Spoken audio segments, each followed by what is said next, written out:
the National Football Post on Saturday, very upset about the firing of Jim Zorn, maybe the most animate we've ever heard.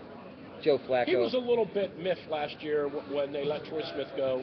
He made some comments about Mark Bulger. It's not the first time. I don't think he's been this animate. No. But it's not the first time that he's spoken out in a contrary position. This is not the first time, but it certainly is un-Joe-like. I guess that's the easiest way. I agree with that. Yeah. A little bit later this hour, John McClain's going to join us. John McClain from the Houston Chronicle, great longtime NFL football writer.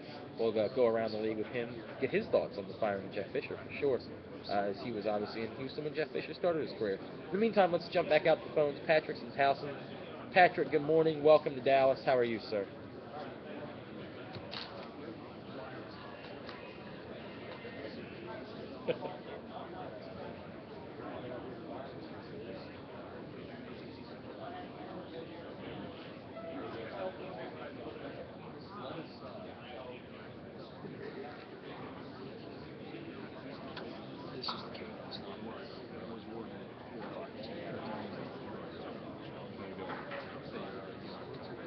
Okay, I was there. Go ahead.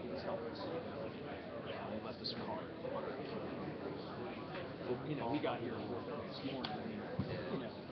To not have good luck.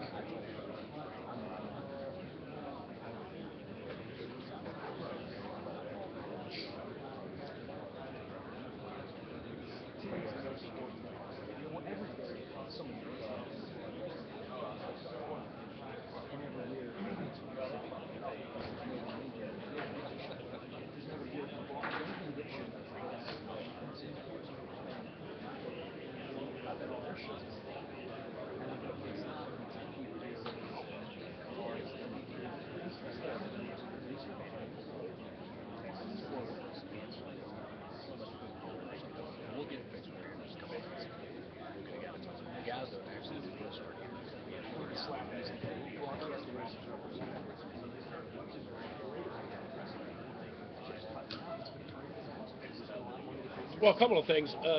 Number one, to go back to the Oriole issue about charging and the admission, and they would throw back to you that if you're a season ticket holder, you don't have to pay to get in. So I mean, first of all, if you have a plan, if you have a season ticket plan of some sort, you're in free. Only the people like you and I, the great unwashed, have to pay. There are definitely. Okay, well. Listen, Patrick, I'm going to tell you, that for the most part, I'm going to tell you that generally when they do something, it's usually wrong. That's not me saying that, that's history says that.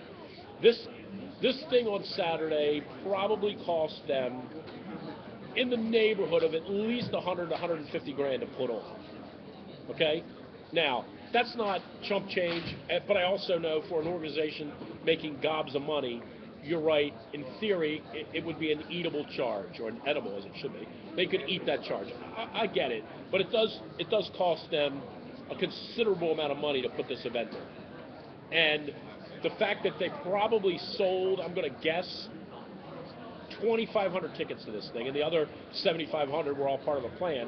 There's not a lot of revenue opportunity for them. Then they charged for the autograph, which of course was heinous, was completely laughable, but quote unquote, we're donating that to charity.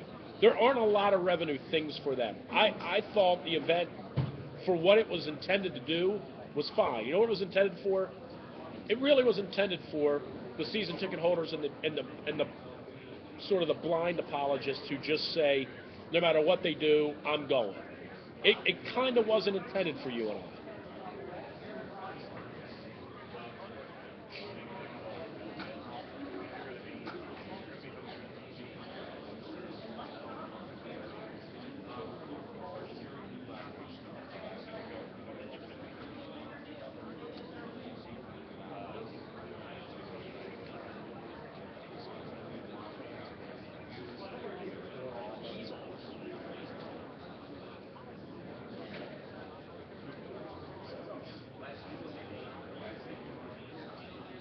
Well, the one thing I just wrote this today, Patrick, I wrote a piece today at WNST.net and the title is "I love hearing Buck talk, but wins must follow."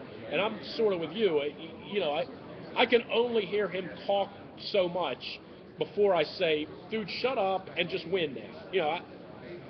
I hear you talking about how great it's going to be and how we're all excited, but after 13 years of this, I don't want to hear it anymore. I just want you to win. Just win. Just get better. And anything less than that is no good to me.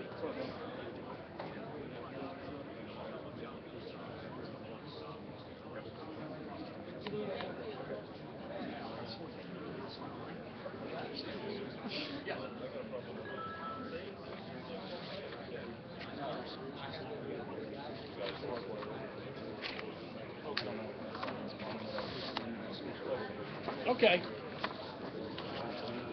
I appreciate I it. was enjoying it yesterday when it was 65 outside. It's apparently going to drop below 20 today, so I don't think we're getting much better weather. At least we're getting snow. We don't have regulation. As long as Look, I think you're all goofs for going out to Fan Fest, but I understand what you're saying in that. What, Here's where I'll say this: can we do both? Can we talk about winning, and can we win? Because if we can, then let's talk about it. But if we can't win, then the talk doesn't mean anything to me. I'm with you on that. And I don't think the Orioles can win. Well, that depends on what you mean by win. Right. I don't What's your think they definition of win? can compete. I don't think the Orioles can compete.